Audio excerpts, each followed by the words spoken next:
least Kasado na ang total na 10 padangadang na aktibidad kan Department of Health Bicol sa pagselebrar kan Nutrition Month. Ini ang pigbiklad kan ahensya sa ginibong pagtiripon ka sa bagong aga. Pera sa mga nakatalaan na pag-obserbar, ang Diabetes Awareness Week, World Hepatitis Day, National Allergy Day, National Disability Prevention and Rehabilitation Week, asin man lain-lain pang iba.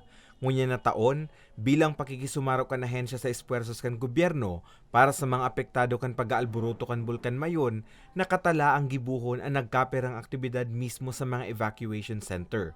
Sigun sa pamayo kan Non-Communicable Disease Prevention and Control Cluster kan ahensya sa Bicol, bilang pag-obserbar kan National Deworming Month, iraranikan mga ahensya sa mga evacuees ang sa indang programa sa paagi ng pagkondusir nin mobile deworming.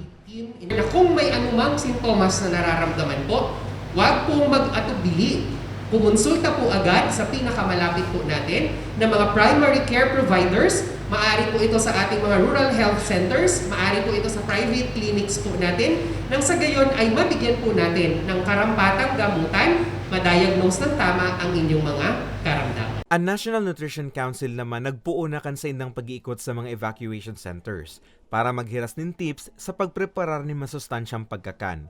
Inapod ang programa na Pinggang Pinoy na parte naman kan pagselebrar kan National Nutrition Month. Naglalabas ng mga recipes na para maging nutritious ang pagkain ng pinibigay, like mga corned beef and the rest. We've been doing that for some time now, and dati na rin po yung nilabas. Remember nung una tayo nagka-problema ng something similar, ganun din po yung ginawa. Nagkaroon po ng naglabas ng advisory ang National Nutrition Cluster para po dito. Mientras tanto, katakod naman kan nagpapadagos na espuerso para sa mga apektado kan pag-aalburuto kan bulkan mayon, dagos na pigbiklad kan ahensya na padagos man ang sa indang pagtaonin ayuda, asin koordinasyon sa mga ahensya asin organisasyon na maabot magpaabot nin ayuda. it goes to level 4, level 5. So mga iba may po mga regional offices po nag-pledge na sila support to us in terms of manpower, logistics, and financial assistance din po. So, as far as DOH is concerned po, di kami kinakatatakutan kung humaloy man siya, kung anong klase level abutin niya. Niraw po ang support niya ako sa mga.